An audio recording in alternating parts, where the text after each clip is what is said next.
Ladies and gentlemen, welcome to the Grand Page. I am your most humble and obedient servant, Page Ghost. Today I want to give you my first impressions on a video game that came out about a month or two ago. I'm not exactly sure when it came out. It hit a little bit of controversy here and there. I'm really not going to touch on it too much here. Maybe just touch on it a little bit to give it a good overview. But I have a kind of larger point that I want to talk about with it. The video game in question is Pragmata. It was released by Capcom, and apparently they've been having a really good winning streak ever since the start of 2026. And Pragmata is just another one of those video games that's doing super, super well. At this point, I feel like everyone's heard about it. In case you haven't, basic rundown is this guy gets stuck on a research station due to a rogue AI, and he gets this little AI robot helper that looks like a little 8-year-old girl, and she and he help each other to escape this sort of research facility on the moon due to this rogue AI going after them and treating them like hostiles. So, on the surface, pretty decent sort of premise to get the video game started, decent story, and all of that. To touch on the controversy a little bit, it's sort of twofold, you could say. Well, I don't know if that's the exact right way to put it. It's not controversial, but there's sort of like two avenues of approach to it. And one, I would argue, is the absolute sort of correct avenue to it, and that is it's just this wholesome game about a man developing a father-daughter relationship with this 8-year-old, admittedly AI, but for all intents and purposes, the AI looks like an 8-year-old girl, acts like an 8-year-old girl, for all intents and purposes, for the in regards to the player, it's a relationship between a father and a daughter. And a lot of people are really enjoying that emotional connection, especially men, because the main character is a guy. Now, women are enjoying this too, but because of that main character being male, that does have a little bit more of that father-daughter connection. And then on the other side, there's those crazy people who are using this game to talk about things that just really aren't, not only they're not appropriate, but make you wonder what's on their hard drives. And then also there are people who are attacking the people, particularly men, who are enjoying the game. So a little bit of controversy going on with it. Really, you're only going to know about it if you're chronically online like myself and other people. So just avoid being online and you won't even see anything about it. But decent overview of the game. But today I want to talk about my first impressions with it. And I think this might be the first thing that maybe nobody's talking about that I'm sort of willing to say. It really does just throw you right into the father-daughter dynamic, like right on the spot.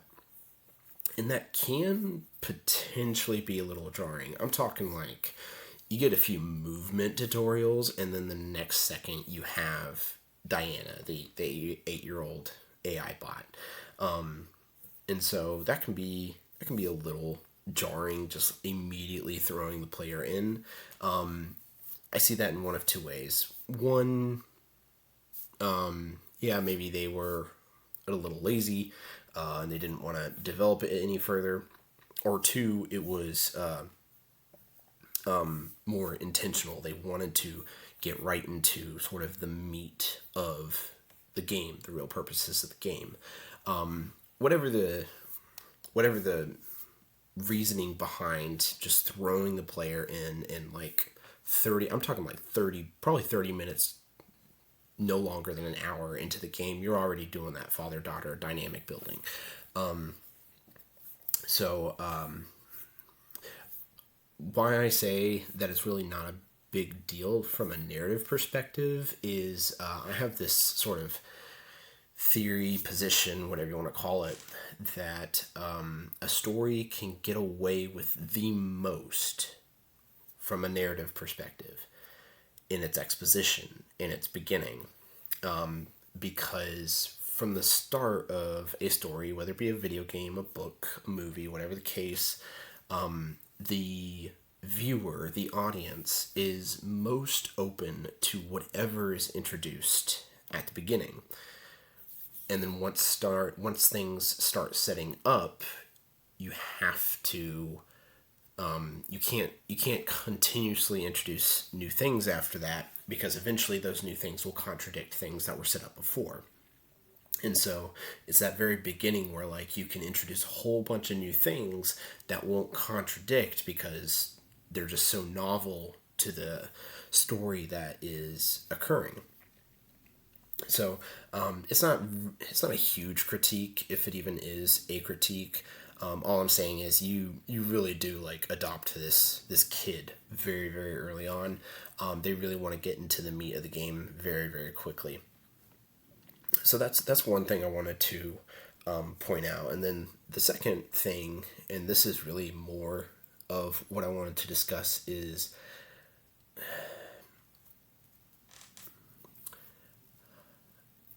how do I put it? I don't think implication is the right word. I want to talk about the reasoning behind Diana as and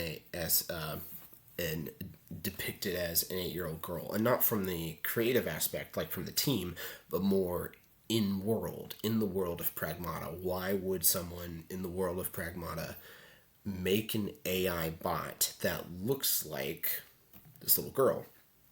And I think I have a pretty interesting theory based on player response.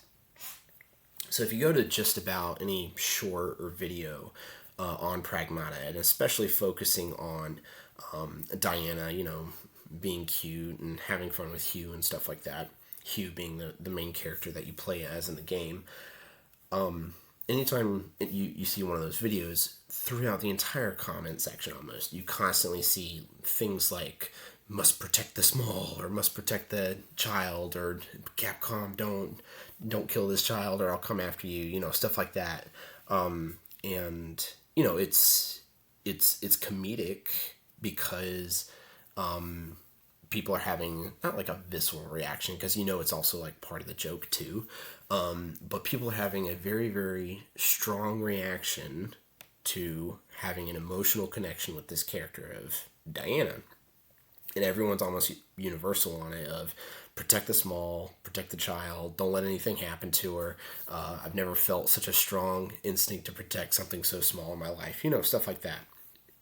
And I certainly relate to that myself. I have a daughter, a real life daughter. But that reaction to seeing Diana and all of her interactions and stuff, and how people want to protect her naturally, have this instinct to protect her. And then Hugh himself, even though he is the main character, and where we as the player are meant to embody him, he does have a bit of characterization himself, right? Like he was adopted, so he understands the idea of loving people that aren't like blood related to you and stuff like that. And he very clearly develops a loving relationship with Diana, clearly a father-daughter relationship. He's clearly passing on things like the human experience onto Diana. And though to an extent that's sometimes more in relation to a bot than a human, she's very clearly asking questions that an 8-year-old would be asking, like an 8-year-old would be curious about in terms of what's happening on Earth and things like that. I don't know if this was put in a trailer or if this might be spoiler territory. To be clear, though, I'm purely speculating on this. So I don't know if this has. I think it's been revealed in a trailer, but if not, this is purely me speculating. That I think ultimately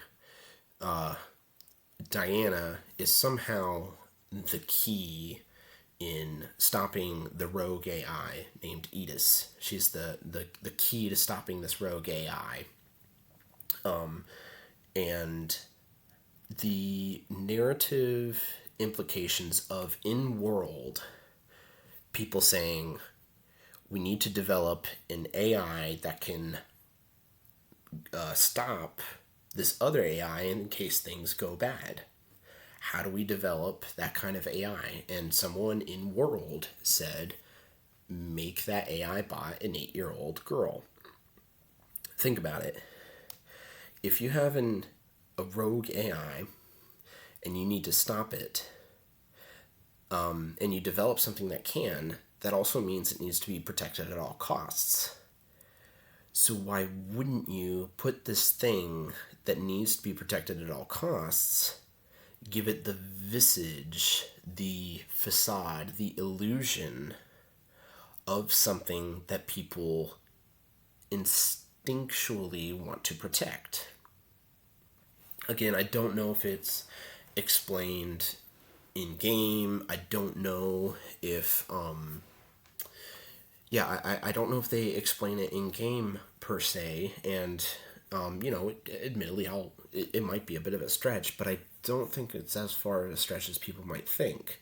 Because you can come up with that narrative perspective, but ultimately it is just a reason to have a cute little girl on your piggyback riding while you're fighting robots, right? It's this funny juxtaposition that's fun to see while it plays out, while you're hacking those bad robots and then you shoot them down, right? Like, it's this interesting juxtaposition that's going on there. But to try and explain it in world,